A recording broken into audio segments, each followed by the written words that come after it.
Welcome to Inside the Firm, a podcast dedicated to small business owners and hosted by entrepreneurs, Alex, Gore, and Lance Cayko. Each week, they take you on their journey of how to start, run, and grow a business by bringing you inside their architecture and real estate development firm. Get a behind-the-scenes tour of how these business leaders manage their clients and foster company culture while creating new and innovative projects. And now your hosts, Alex, Gore, and Lance Cayko.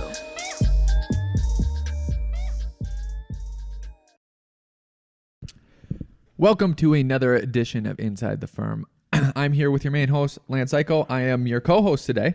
Why is that? Alex is a getter done, Gore. Just because I'm going to interview you, which would then make me the host. So you're giving me free reign at the beginning. Yeah. Take and it then I'll back. switch it later. Take it back. All right. Host. Let me tell you about project conditions that are changing.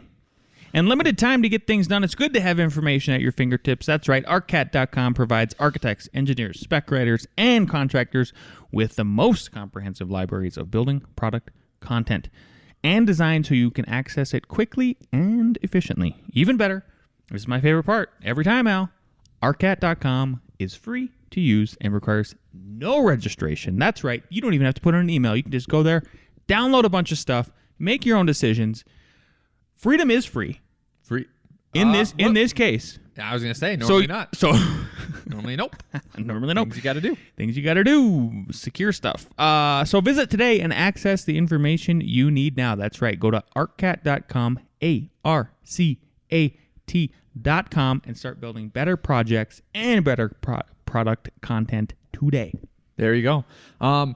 More responsibility equals more reward. If you want to take on more responsibility, you should do it the correct way. And that's, you should learn, you should prep, you should organize yourself so that you know what you're doing. If you want to do that in either of these two ways, learning Revit or becoming a builder, we have two resources for you. One is called RevitRocketship.com, where yours truly teaches you how to make Revit a rocket ship to productions.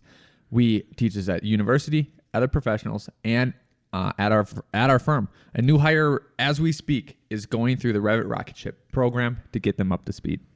If you're thinking about transitioning to become a builder, we think you should, or you should know more about the building process. We believe it will give you more reward in the fact that you will know more things, be more confident in what you do, and be able to provide better value to your clients. And clients will reward you if you can provide them value. Go to Architect's Guide to architectsguideto.com to look into that. Check. Money back guaranteed if you do not like it, but it's valuable content. Gonna save you money. Gonna make you level up. Yep, level up. Think about it. Little sneak peek. Little sneak peek for the Monday Morning Coffee episode that is going to appear on June 14th. I just want to give a sneak peek to, it'll be Timothy Downing, and he's the general manager of Duratherm Window Company, which is part of the luxury division of Pella, which also sponsors this podcast. Hey, look at that. So Tim's episode was amazing. At least I think so. I know Tim had a great time when he was on it, and Alicia, if she's listening, it's one of her favorite people on the planet. I can see why. He was so knowledgeable, so friendly, and so passionate about the Duratherm windows. I encourage everybody to head over to pellaluxury.com/the firm because you've never experienced their brands like they have up there before.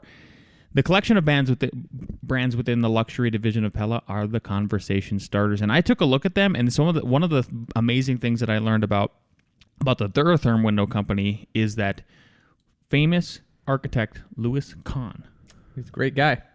He worked with Duratherm on most of his buildings, especially I think it's the Esther Library. It's in New Hampshire, and they look amazing. So this is a master architect, right? He's not with us anymore, obviously, but an amazing architect who is using these windows. Take a look at them. So go to pellaluxury.com/the firm because you are going to see industry leaders, the pioneers of the industry who provided window and door solutions to discerning architects like the one I just mentioned, the building industry and beyond. They have decades of experience creating things no one else in the world is creating, and the collection of brands are brought together to complement and build on one another. Go check it out. They don't push beyond the limits. They set them. They really do too. Especially when you hear this story with Tim.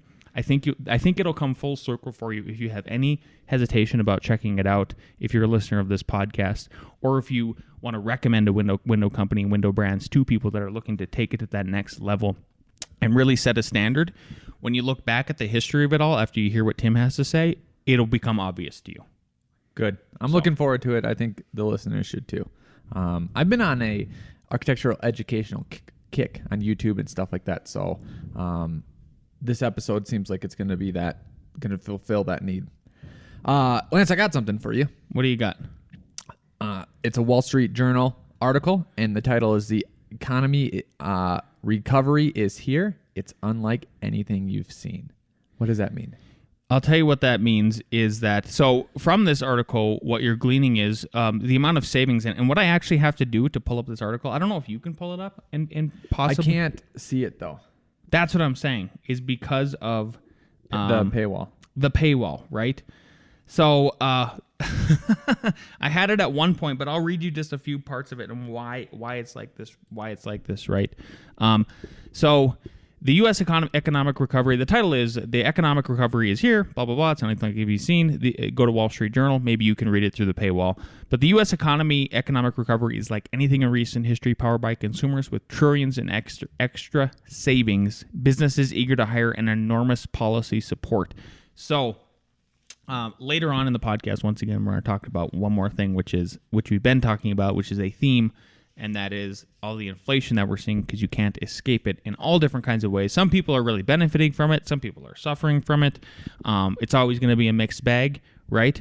But the two biggest factors, again, that are going to lead to all of this, and I think it's why it's worth checking out this article and at least mentioning it as a preface to the other one, is you've got all of these people saving a ton of money, right? Yep. Stimmy checks came out. A lot of people got the stimulus checks regardless. They didn't even maybe need it. Maybe same thing with PPP. All of these things. People were also not commuting, so they saved a bunch of money. Oh, sure. That way. I mean, they're just... Well, I thought about the lack of restaurants I visited, the lack of just like weekend vacations that we haven't done. Which is the pent-up demand, so the second part. Yeah. Exactly. Yeah. Exactly. But think about it. Like, people can go out and eat dinner with a family and spend $300 easily, and you didn't do that for a year. And you did, like, there's $3,000 saved if you just did that one time a month. You could easily save $300 a month by not going out and doing stuff. 100%. Yep. So check that out and think about it. Okay. I got another question for you. Yes, sir. So speaking about the architect to builder role, you went down to get, well, did you know that you were getting interviewed for this, or did you just think it was a meet and greet meeting? So to set this up, there's this project where we're vying to be the contractor. Lance is vying to be the contractor, and you go down to meet the owners. And tell us what your perception of what that meeting was supposed to be about. Yeah, and what Alex, I think what he meant to say is, we're the architect, we're vying to be the contractor. Yep. With that. So it's a project in Boulder, and basically... I got an email the day after we put it in our bid that said something to the tune of, "Thanks so much for all your effort in submitting your bid yesterday. We want to get an in-person meeting scheduled next week to go through your bid and ask any clarifying questions." So that's what I was expecting. Yep. And I was expecting that at a surface level. Yes, I would expect we're going to go through the contract. And proposal. That's actually why I wrote down in the show notes here, proposal versus contract. Okay. So very critical difference. And we actually got this question from your mentees, a couple of your mentees, the other, like 2 or 3 weeks ago. Do you remember this? Where they were like, is your proposal your contract? Is it all in one? So there is an obvious difference, right? And some people are probably saying, like, listening to this going like, duh. But I mean... using words like that is loosely is... Well, we should differentiate for people that don't have that duh moment. is that there might be a proposal of, hey, we're going to do this and it's going to cost this amount. And it can be 1 page, it can be a couple pages. And they say, okay, yes, we're going to do that.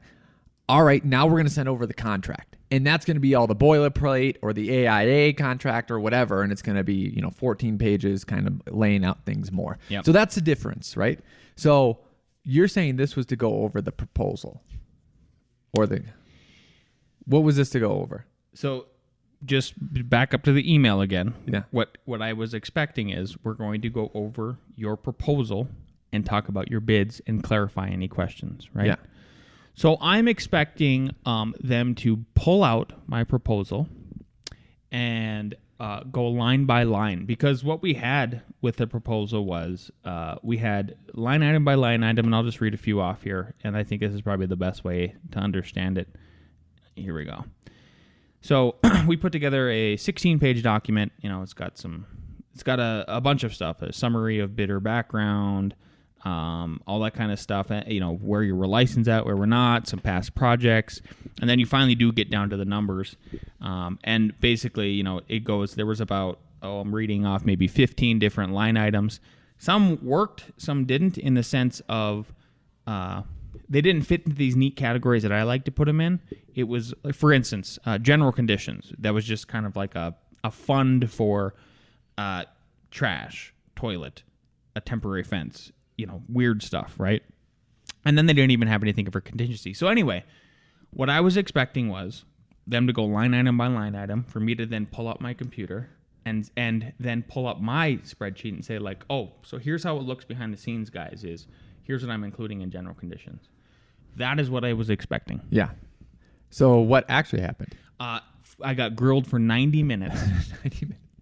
By a very adversarial, there's no other better way, and I'm not going to say the word. There's a C word I could use, and it's not contractor, but it would be this. Is it shorter? It's shorter. This other contractor acted like that, and it's not appropriate, but it's the truth. And so one of the points I want to make to everybody is, so what I got grilled with was 90 minutes, front and back, pieces of paper, line item by line item of stuff. 4 pages. 4 pages, front and back.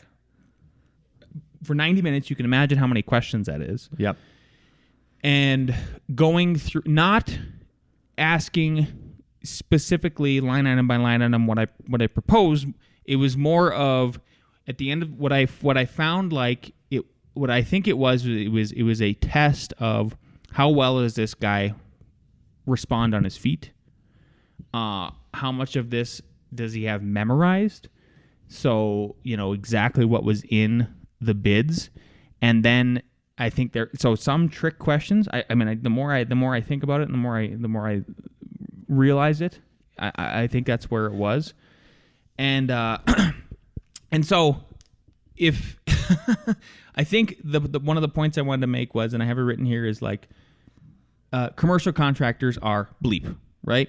You can insert a 4-letter word there if you want to, and that's the truth. Well, I'm kind of convinced that, especially because we've dealt more with residential. If you just look at what we've done as a whole, whether it's architect, builder, developer, all of that, like there's definitely a bigger piece of the pie that's always been residential. I would say lately we're probably closer to a 50-50 mark, especially on my side. Yep. In both respects, but there is a giant difference between all the residential contractors that I've dealt with as an architect, or even as a homeowner who had builders do it, or even before, like, we started our architecture career and I was just a subcontractor for people. Vastly different. It's a different corporate world. It is cold. It's not a friendly place to be. I have 2 overall reactions, and then a question. So be prepared when you walk into that lion's den. Keep going. I think that's the main point. One, I thought the timing was very interesting because it was essentially an interview of you. And our last couple of podcasts, or at least the last one or the one before, we talked about us interviewing other people. Mm-hmm. And we talked about lessons learned and stuff like that. Mm-hmm. And I am, now that you're talking about that, I'm going back to sometimes when I was I was interviewed by an engineering firm, and they were hitting me with questions. And I got to nail some of them out of the ballpark. And I know that I nailed them because I got the job, and I knew the answer, right? There was only kind of, one answer. And one of the big lessons is, okay, if you're interviewing, and this is what we learned too, is like, there's how you set it up, especially if you want that person to work with you, right? If they wanted you to work with them, maybe 90 minutes of straight grilling was not the way to go. Exactly. Right? You got to wonder about the psychology Yep. that was thought about before this meeting. I mean, it was what, I mean, I'm telling you, halfway through the meeting, not even halfway, 15 minutes into the meeting, I was telling my wife this last night, like, I just knew, like, this is not, if this is how it's going to be, this is just not worth it. Yep. So what we talked about before is, hey, have them open up, have them talk, have them do all that. Then open it up to questions. And you can, let's say you do want to know how someone responds out of the fly. That's a great thing. I told the story once. A person asked me if I could draw, and I said yes. And then they threw their sketchbook, slid it over to me. It's like, oh, that was great of them. Like, put me right on the spot. Oh, you say you can draw your thesis? Go ahead and do it right now. Did it, worked out well. So they can grill you. That's totally fine. I think it's 3 to 5 questions of grilling, like at a max. That's what I think. And to be fair, I will say that they did say, give us your, the guy who did all of the talking, 99% of the talking, who did the 90 minutes of questioning and the 4 pages and all that, and I butted heads with, did open up the meeting and say, tell us about you and your firm. That was 2 to 4 minutes. So okay. there was that. Yeah. There was that. But then it was 90 minutes straight after that. Yep. Okay, so that's kind of just interview, and I'll get back to that. And then secondly, my other impression is, so I've been dealing with, the more we grow, the bigger projects that we get, the more experience I get dealing with contractors at these bigger levels. And one thing that made complete sense to me was the contractor's test is open book. And they state it's an open book because they go, you can't memorize 900 pages. It's just, I mean, probably memory people can, right? But like normal people do not memorize 900 pages, right? And the code changes and stuff like that. So these big projects that I work on, I don't mind an owner's having an owner's rep. I actually prefer it, and I really, really like it, right? But there's the contractor, the owner's rep a lot of times, and then the architect. So there's 3 people. And even between those 3 people, there are always gaps in knowledge. 100%.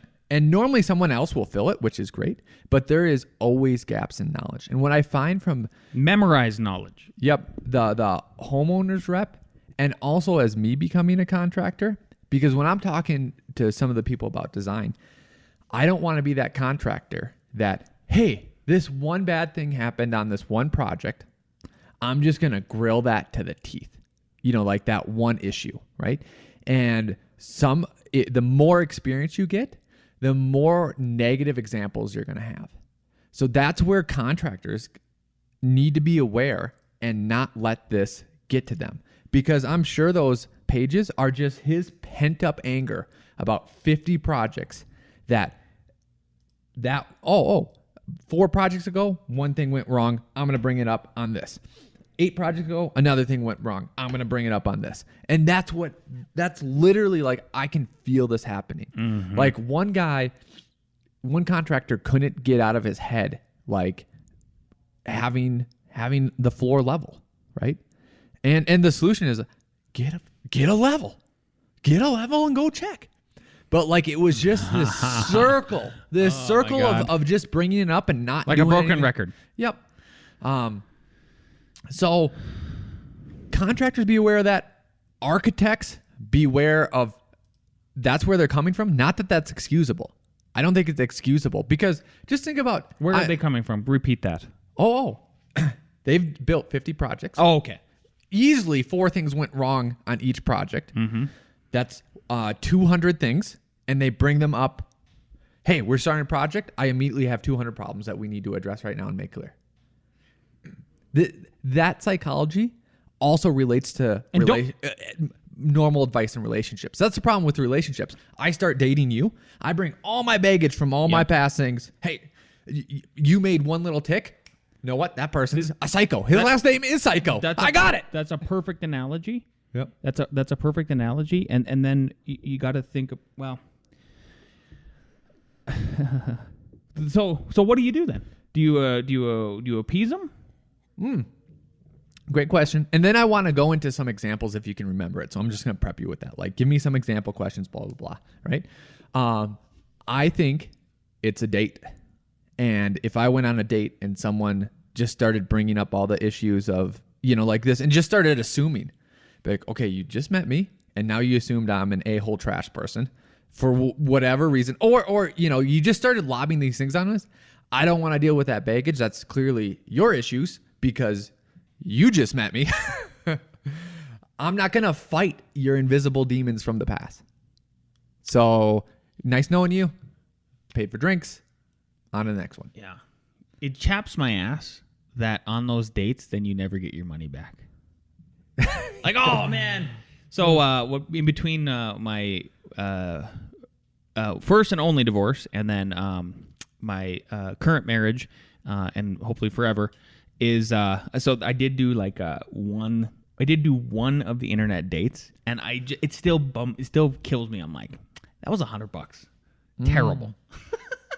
Not that I paid for the date. I'm saying the dinner, and I was like, terrible.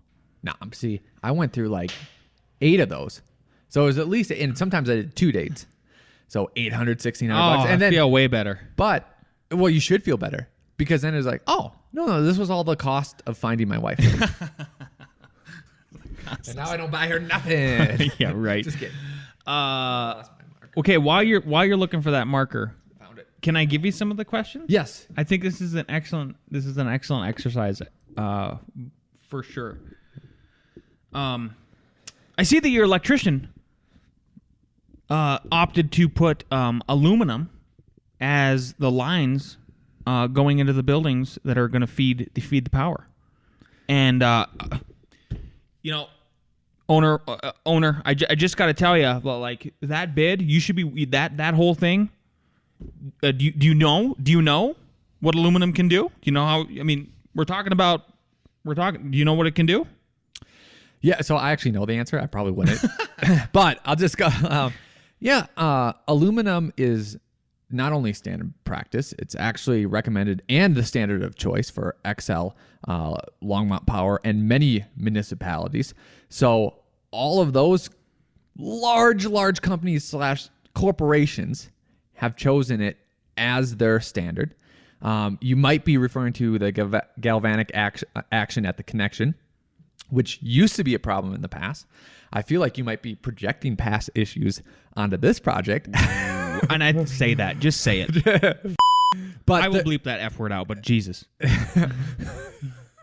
But there is a, I don't know if it's a sealer or there's a separator that can be placed in that solves that issue.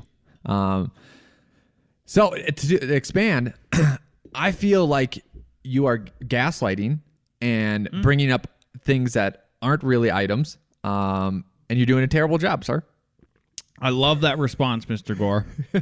So that was one of the questions, honestly. There was this giant concern about aluminum feeds going from the power source, so your power box or whatever it is, pedestal, and then into hooking up the buildings. And then it's copper after that on the inside, right? Typically, you don't see aluminum on the inside. It's a non-issue. So I think you need to be aware of some of the big issues. That's probably the point with this. And the big issues meaning underground stuff, okay? But let's say you don't know the answer. Let's say I didn't know the answer, right? It would be something, the response should be something like that. Be like, that seems pretty typical. I've worked with these engineers for a long time. I know that they're a proven firm. I'll give them a call and some of my other contacts a call, get their opinion on this and get back to you. Yeah. So I actually did do that. Look at that. After the meeting, what I ended up doing is I ended up calling three of our electricians that we work with, depending on the job size, etc. Called the engineers, called a developer friend, and talked with all of them. And all of them said that concern We've heard people squawk about this concern before, and what we think it is it's baggage, like Alex was just saying. Brought in from other projects. One project went wrong. It stung them forever. Now they're just completely opposed to it. And then I actually went back and wrote to the owner and addressed all of these things in the meeting, right? So you need to be aware of all the underground stuff going into those meetings, because just understand that you might get grilled between copper versus aluminum. How big are the underground sewage pipes, that you're thinking about doing, all kinds of detailed stuff. But I think the biggest thing is this proposal versus contract. So that was one of the fallbacks I had for the whole time. Before we go into that, I think this is a lesson to all the people that are on the path to, and I mean the path of architect to builder, because I can't emphasize how great of an education point this is. We've had the it was worth putting the proposal, even though we're not going to do it. Yeah, just to have this meeting. Well, because I know there's things that we have built that me or you, I can't remember a single instance, but where we have said we're never doing that again. We're never doing that again. Let's say that issue comes up again, and we remember like, oh yeah, I remember we're never going to do that again. Oh, why?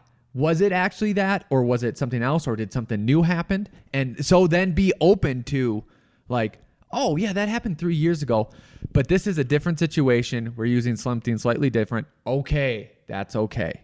Do you get what I'm saying? Yes. Let's say it was something with the, because we don't want to be what we're complaining about. Yeah, and so I also asked those electricians and the plumbers, people that are just related to the questions that came up. I go, have you guys ever attended one of these meetings with your GC? And they say, on a project of this size, which is a small commercial building, they said no. On a giant manufacturing project, yes, because you're not going to be able to answer all those detailed questions. You're just not going to be able to. That's why you're a general contractor. That's why you're not a specialty subcontractor. That's why you're not a professional engineer or electrician. Yeah, exactly. Like there's going to be some nuances to all of that. So just be prepared to walk into a possible lion's den.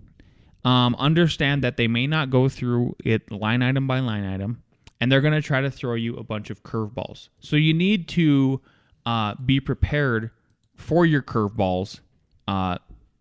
What's another example so people can get in their mind these curveballs? Give me another example. Something they asked. Let me think about this for a second. Ramp. How about yeah. ramp? ADA accessibility. Yep. So a lot of these, the ADA stuff, you probably have memorized, right? Like you'll never forget because you're tested so hard on it too. And then honestly, you deal with it every day if you're doing commercial stuff and some residential. So like ramp slopes, right?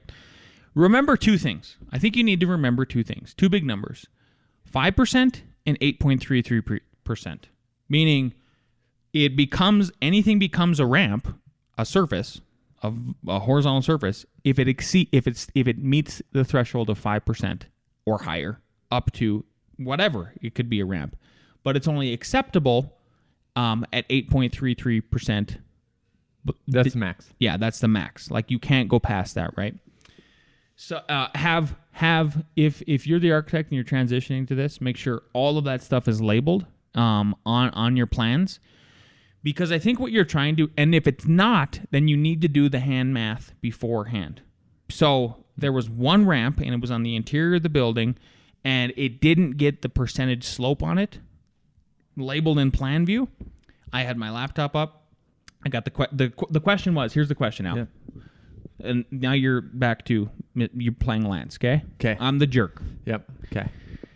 I'm looking at your plans here. And I just did the math. Looks like this ramp is 10%. You can't do that. You can only do 5%. Sir, 5%. What are you doing? Was it literally like that, or Yes. are you exaggerating? I am not exaggerating. Oh, okay.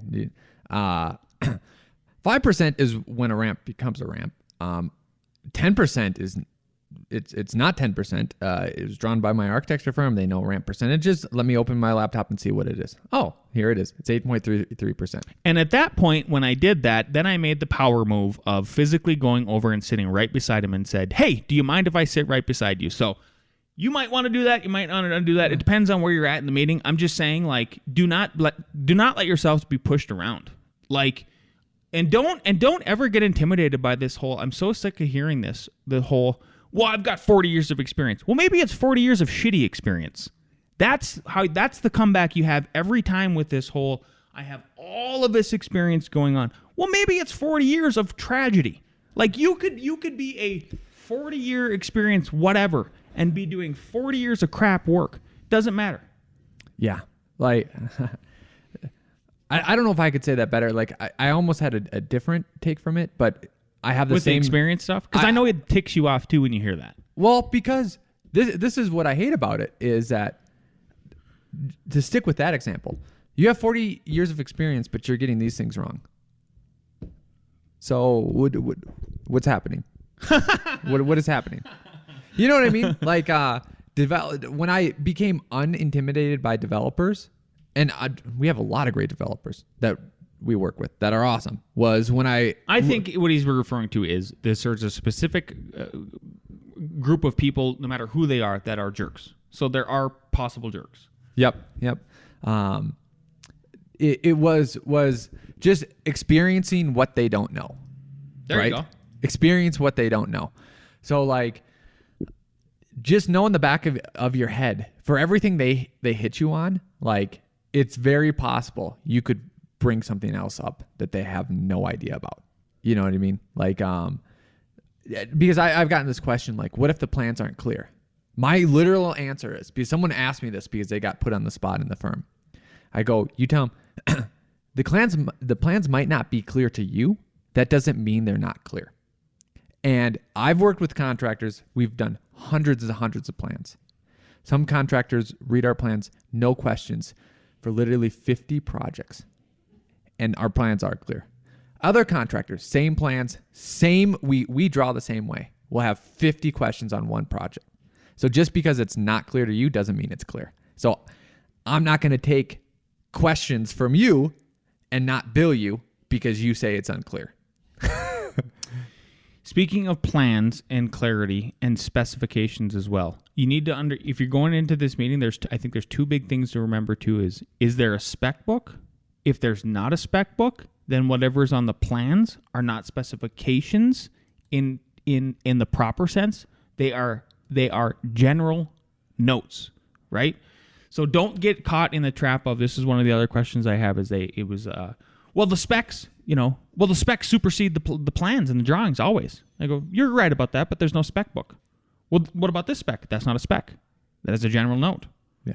That is a general note.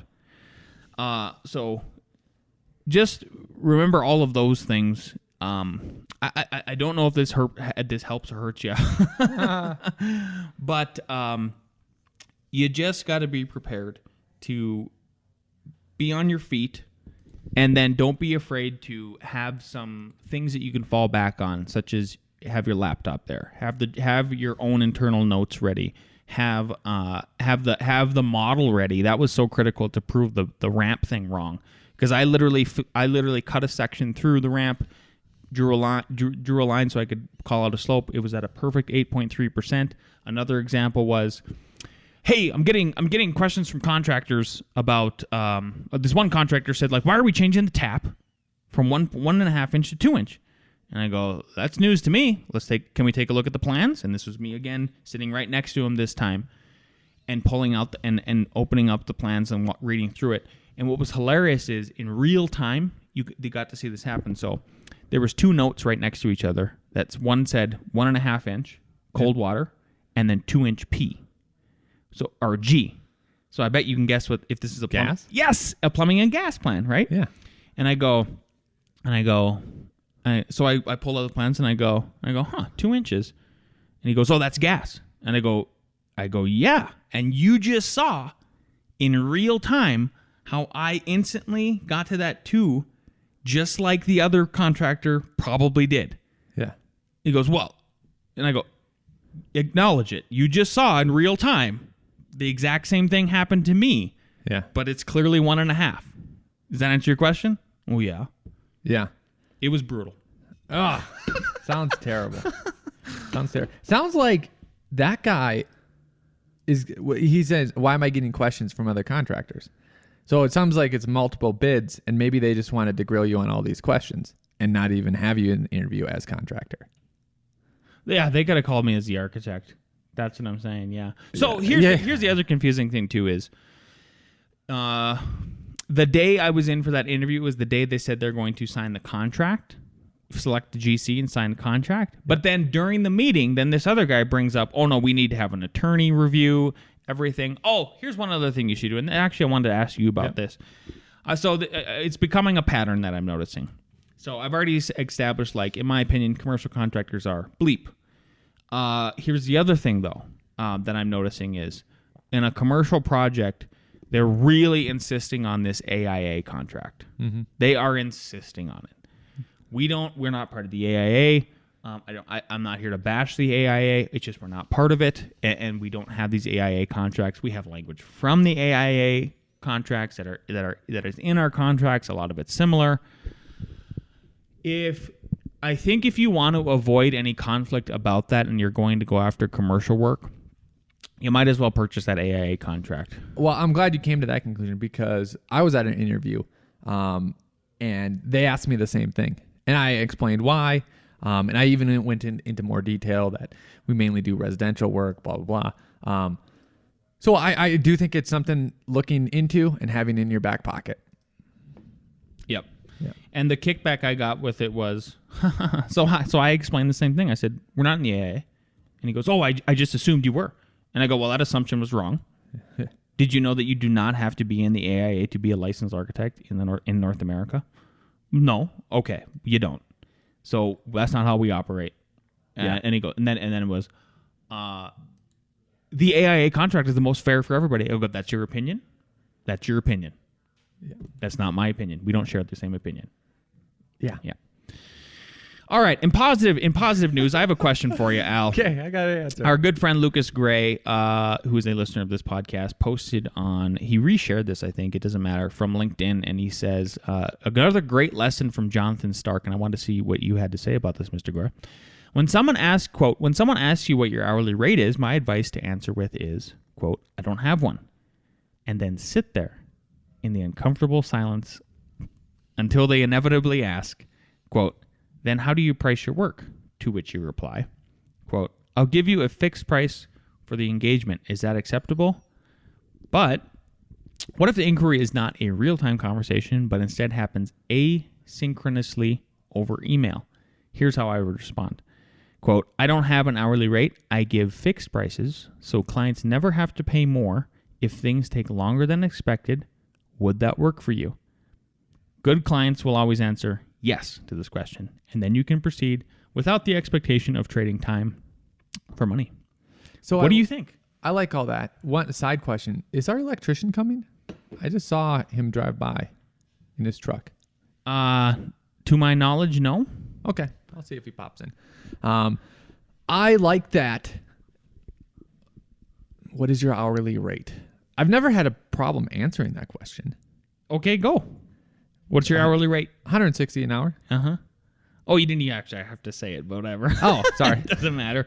Yeah, but like, okay, yeah. I mean, why would you have a problem answering that question?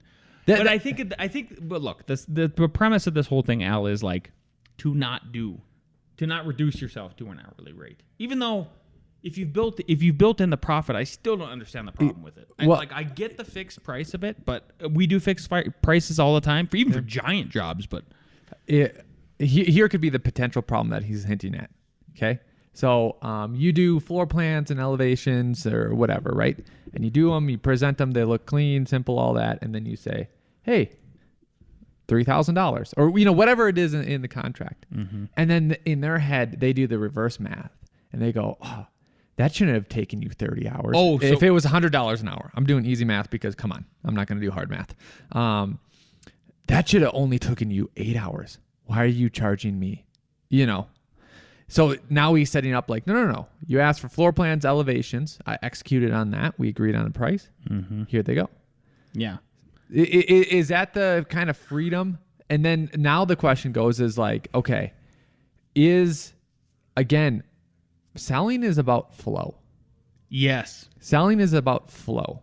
And selling is about them being able to relate and trust you. Those three things are key, right? So if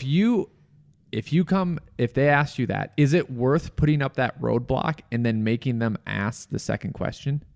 You know what I mean? Uncomfortable this is why I brought it up, because the word I don't mind making things uncomfortable for people if they make things uncomfortable for me, aka the conversation we just talked about, right? Yeah. Like, what's the point?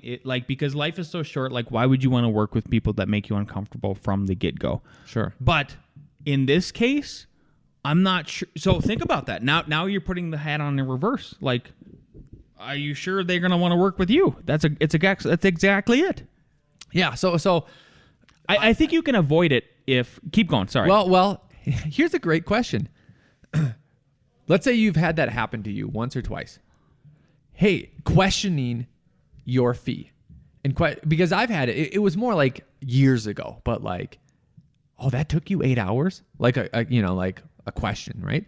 And you want to avoid that. Well, am I going to take those 2 times that happened to me over 10 years and then put that burden on every client moving forward? It's literally what we just talked about. Are you going to take that baggage? Are you going to take that baggage? Yeah. Honestly. So yeah. So what you could say, so here's the way I think you formulate the whole thing instead of this. So this last paragraph, which is, I don't have an hourly rate. They always reply yes to the question. Here's what you say. Here's what I think you say. Sure. I do have an hourly rate. It's blah, blah, blah. However, I like to give fixed prices so clients never have to pay more if things take us longer than expected. How does that sound to you? That's the way to really formulate that at the end, don't you think? You've addressed both things. You're not a big roadblock. You answer their question. You satisfy them by answering the question. As everyone knows, I get much satisfaction from yes and no answers. Absolutely. I also think you can say, if you want to say, no, I don't have an hourly rate, instead of making them pause and having that awkward or whatever he stated, say, I do not have an hourly rate. What I do is that based on the engagement, I come with a fee. And then you just fill in their next question that you know that they're going to ask. I think you can do it that way too. Yes. That's a great way. Yeah. Okay. Yeah. But either way, you're not putting up this roadblock. You're not making people uncomfortable, and then think about what that means for them, how they're going to want to, like, are they going to want to make you feel uncomfortable? Like, this is how it works in life. There's a give and a take. Yep. All right. If everybody doesn't know, so I'm on a 30-day Facebook ban right now because I made a meme and I spoke too much truth. Is that what happened? Yeah. So why I'm saying that is because I just want to give a shout out to Michael Buckley, who posted and tagged this article with me in it. Well, I'm not in the article, but he tagged me in the post. So just want to make sure that he is aware of that. Obviously, he's a listener to the podcast because his in the Entre Architect community, his title was "Great Graphics" in this article about surging construction costs, read as #InflationLandCycle from Bloomberg. So thanks for that. You guys should check out that article. Here's why you should check it out, I think, is because if you went to it now? You're a visual guy, so I figured you'd love this. I love visuals. Yep. So it's building a home in the U.S. has never been more expensive. This is June 3rd, so this just came out yesterday. It has some of the best graphics, right? So we're going to read a little bit from it. From lumber to paint to concrete, to the cost of almost every single item that goes into building a house in the U.S. is soaring. In some cases, the price increases have topped to 100% since the pandemic began. There are many factors. There are any number of factors at play, from rock-bottom mortgage rates to city dwellers rush to the suburbs to shortage of materials. But the simplest explanation that there's just too much demand for builders and their suppliers to handle. All of this makes a housing extreme manifestation of the inflationary pressures percolating through the booming economy. This is insane. They have a breakdown. It starts from the home, and then it goes into the foundation, then lumber, And then trusses, It- then you, drywall. you just got to scroll down to like basically page 2 of it, and you'll see it. Yeah, it's this graphic. I'll pull it up. I gotta tell you these numbers. This is the builder's selling price of excluding a lot of a Baybrook model in Boise, Idaho. Baybrook. God. So in 2019, $471,000. Okay, I didn't know Boise's blowing up. That's 2019. 2020, 505,000. Not a crazy increase, right? Let's do the Still, that number psychologically is a lot. Yeah, to but me. you're so Minnesota. It is funny. Yep. Spring 2021, 746,000. Oh my goodness. Oh my goodness. Wow. So the year over year, to put it in perspective, gosh dang it, why can't I do the math? 505, 123 minus 47150, whatever, it's close enough. 34,000. So basically, year over year increase from 2019 to 2020 was around, call it 7%. That's stock market stuff, right? Sure. 7% return, right? And But- then it's 58% the year after that. Exactly. So they On did top of the 7%. Yeah, so they did the math for me in the last one. Thank you, Bloomberg. That is an insane increase. Listen to this foundation price. 2019, 15,000. 2020, 17,000. 2021, 18? Nope, just kidding. 32. 32,000. Yeah, keep going. This is Okay, fun. And lumber. I'm going through the graphics, obviously, if you're watching. Lumber, 2019, 29,000. 2020, 32,000. 2021, any guesses? 104,000. You were correct. For lumber, Yes. it's 262%. Oh, I see what you say. Sorry. 104,000. My bad. Yep. Boy, I'm being bad today. Yeah. Trusses. Trusses, 12,000 in 2019. Then almost 14,000. In 2020. So not crazy. Again, not crazy. And then, hey, 2021, 17,000. No big deal. Oh, wait, just kidding. 29,000. I just wish I knew like what coincided with all these kind of increases as it pertains to the money supply. I don't know though. Drywall's not that bad. Drywall Honestly. hasn't been that bad actually. 21,000, 24,000, 26,000. Yep. All right. From 2019, 2020, Let's see if we get some other rational things. This is still pipes and wires is next. Plumbing, HVAC, electrical. 28,000, 32, and then 42. That a $10,000 jump. Wow. Yeah, because so 2019 and 2020, 4,000 jump, and then 10,000 on top of the 4,000. Good What's lord. crazy is that Paint went up. Yeah, that's what's crazy, Al. well, Paint. literally, Lance, 8 months ago. 8 months ago, I was doing a lot of work on my free time of doing a cost-effective house. Oh yeah, I even looked at some lots in Longmont, I know. right?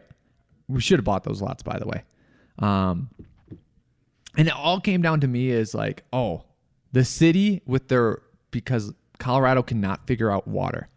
The city with their fees and with their water fees, which are $30,000.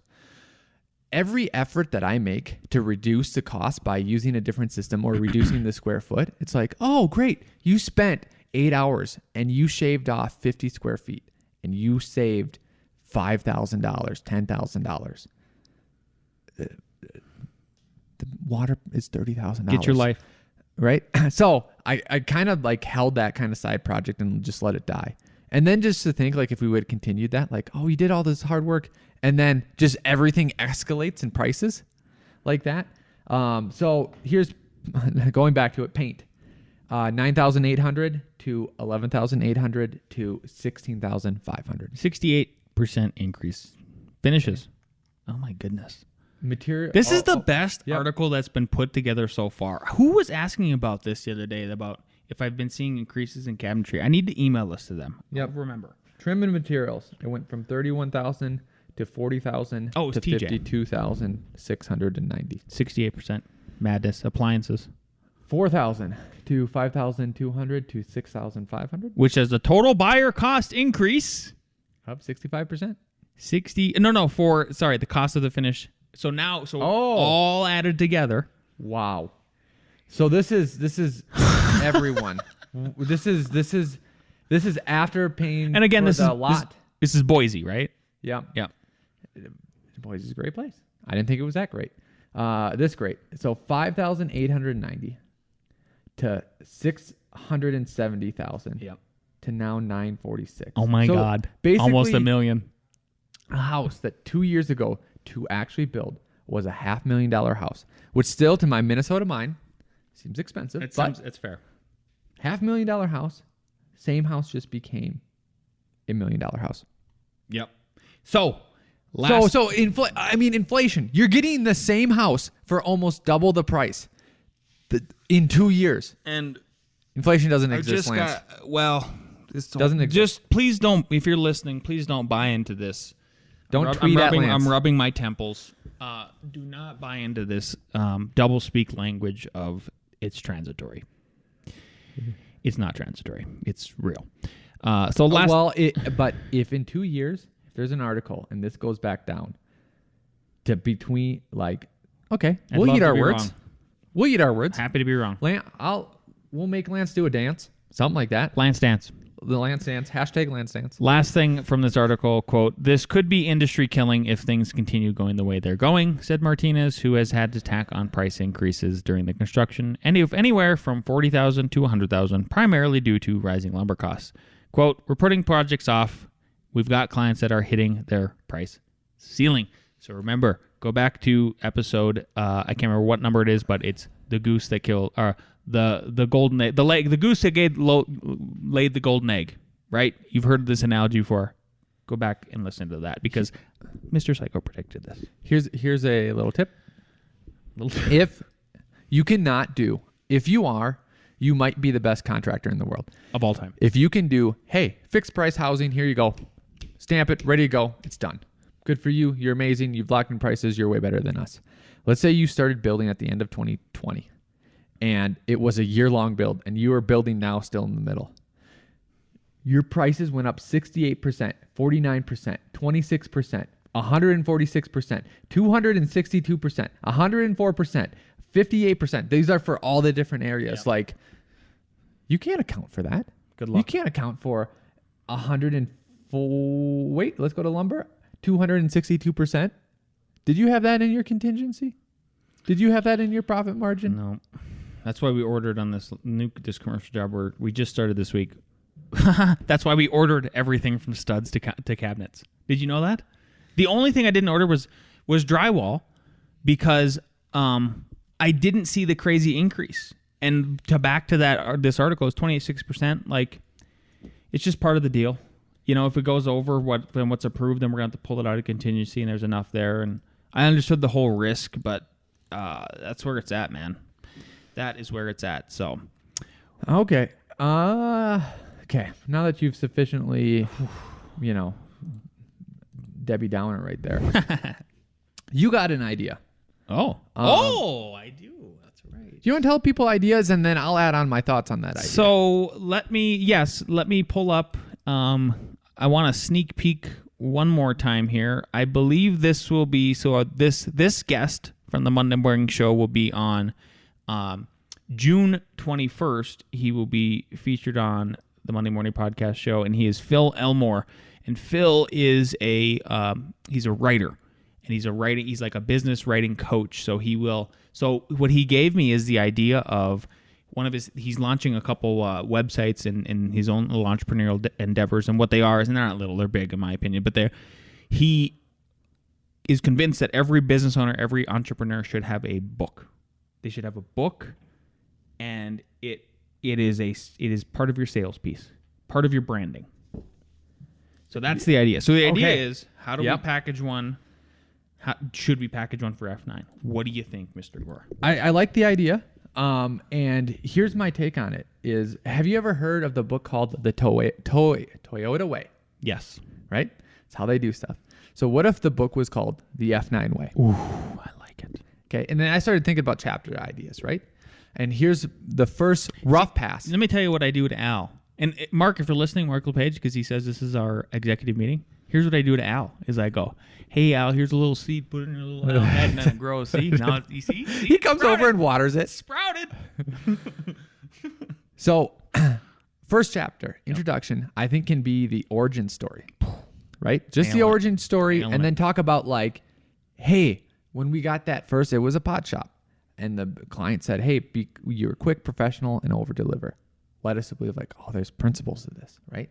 And then each chapter, next chapters after the introduction, 9 chapters, each one is a story about a principle, why it exists, how we got to it, why it matters, why it helps the clients. And I mean, like, really, we should really like filter it out. It's a chance to relook at the principles and make sure, hey, does this make logical sense? Do we need to tweak it a little bit? Does this fit within?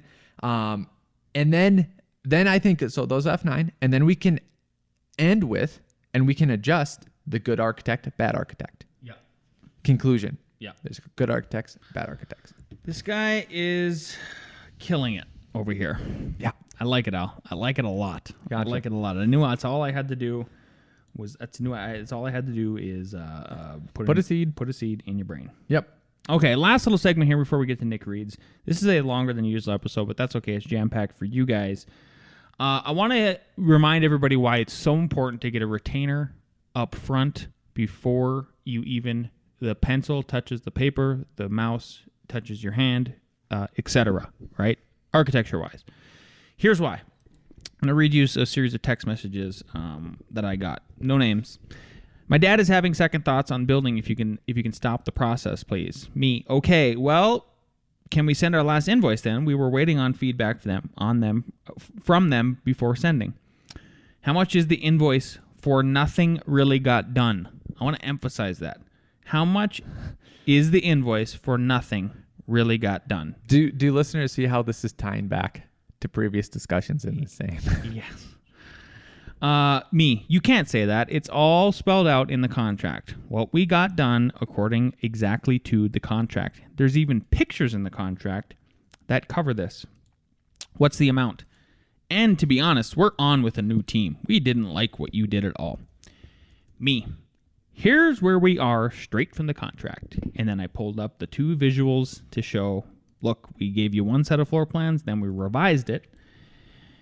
Then I said, we delivered via email the second set of floor plans based on the last design meeting we had. It's entirely okay to not nail a design during the first 2 iterations, and we had built into the contract more.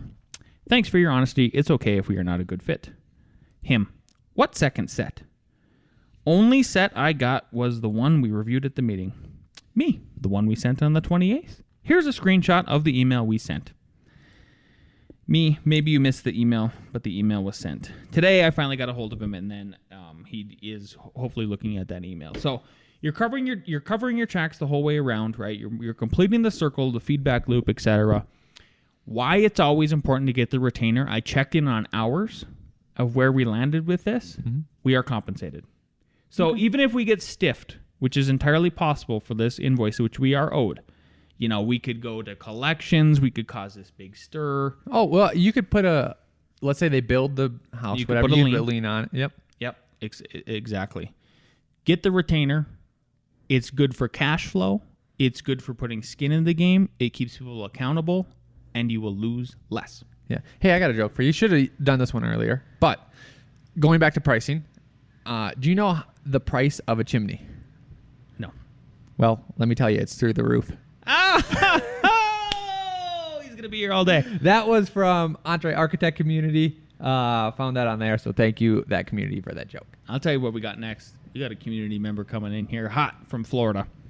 Here's Nick with Nick Reads. Hello, best friends. I hope you all had a great week this week. A reading. Start a business, $999. It's too much. Buy a new iPhone, $999. No problem. Healthy groceries, $100. It's too much. Dinner and drinks, $100. No problem at all. Watch Netflix, 2 hours. 1 more episode. Learn a new skill, 2 hours. There's not enough time for that. Friends, life's about choices. Stop blaming your lack of opportunity. Start making good choices. Accredited to Lance Cayko. Toodles! I love it. That frickin' Cayko. Yeah. Did you rip this off from someone or did you make it up? So there was a meme floating around with Elon Musk's face on it. Oh, nice. It was not quoted by him. Yep. But this was kind of written down in that way, so I thought I liked it. I will find stuff like that sometimes, and then I'll post it on LinkedIn, business-wise. Cool. I think that's absolutely appropriate. If you have not connected with me, connect with me. I will connect with you on LinkedIn. Yeah, Happy to be a friend. Hashtag inflation isn't real. Just start that conversation with Lance. For sure, he'll say, yeah, I want to be your friend. See what he has to say. What is real, though, Al? A.R.E. Jeopardy. All right, let's bring down the crew.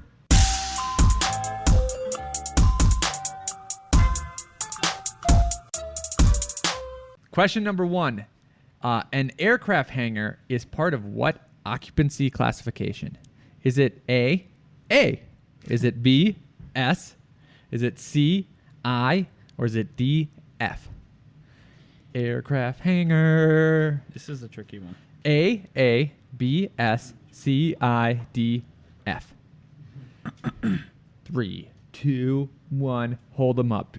D, B, B, D, C, B. The correct answer is S for storage, and it is actually S1, which is B. Yep. So keep track of how many you get correct. Parking garages are the same.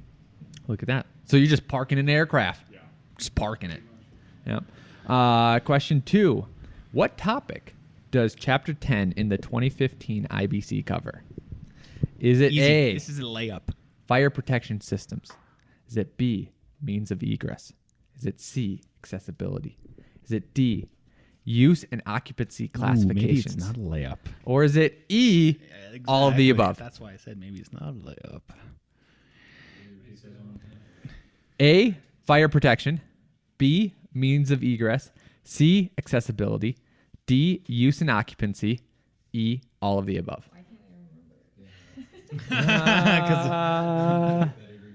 Okay, ready? Exactly. Probably the most used We got chapter. egress, accessibility, egress. The correct is B, means of egress. And well, time out. The reason I put all of the above is because like in the area, they have all the above or they have like 1 and 2, right? So have you ever had, and this is mainly with practice questions, have you ever had an all the above where it wasn't all the above? So like I put that in there because it wasn't all the above. Because there are separate chapters. What? But it's literally labeled means of egress. Yeah, that's literally the title of it. So which one is more correct? Yeah. And then there's different sections for all those. Shut that off. I know. Well, we'll take that a different time. Yep. You're just going to tell them? Okay. Number 3. In the early 1960s, a latex mortar additive was introduced which substantially increased the bond strength of mortar. What problem later appeared in the many buildings that use this mortar additive? Is it A, premature deterioration? Is it B, expansion of the mortar? Is it C, loss of compressive strength? Or is it D, accelerated corrosion? Does anybody need a repeat on that wordy one? Okay. In the early 1960s, a latex mortar additive was introduced which substantially increased the bond strength of mortar. What problem later appeared in the many buildings that use this mortar additive? Is it A, premature deterioration, B, expansion of the mortar, C, loss of compressive strength, or D, accelerated corrosion? What do we got, team? We have C, A, B. Correct answer is D. Accelerated corrosion. Yep. All right. Number 4. At the present time, the best way to ensure satisfactory performance of a brick veneer / metal stud system is to A, use guaranteed vapor barriers. B, specify better sealants. D, detail redundant paths with through-wall flashing and weep holes to expel unwanted moisture that will inevitably penetrate the veneer. Or D, specify proprietary wall systems that are impervious to moisture. Is this another repeat? No? Yeah? Just guess it. Just guess it. Slap it down there. What do we got, Reebs? C, D. The correct answer is C. Whoa. A lot of okay. What do we got for a count? We have 3. 2, 3, 1, 1, 1, 2. We only 1-3. Jason's the rock star. I think he's gonna pass A.R.E. next. It's Yes. gonna be Jason. Jason. Yep. Yeah. So with that, I'll leave you with our outro because we got some phone calls to do. If you like this episode, please hit that subscribe and like button on YouTube. Subscribe on the iTunes. Follow us on all social media. You can find us if you just search Inside the Firm.